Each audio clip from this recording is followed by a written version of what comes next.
Hi mga kaigala!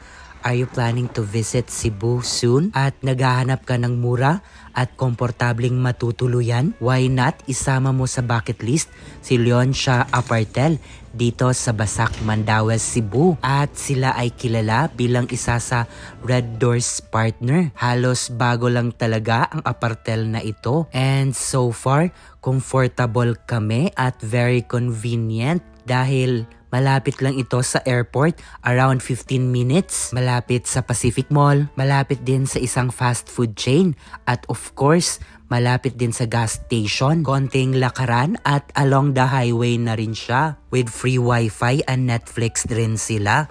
O san ka pa?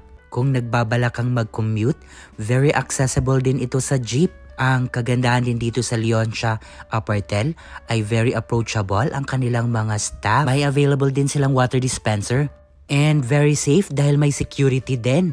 May laundry shop sa baba, convenience store at of course coffee shop. O diba san ka pa? So far wala kaming naging problema sa aming stay. Hindi ito sponsored kahigala ha. Pero best recommended ko talaga ito sa mga gusto dyan ng affordable yet nice place. Komportable at wala masyadong ingay. Kaya isama mo na si Leoncia Apartel. Ingat!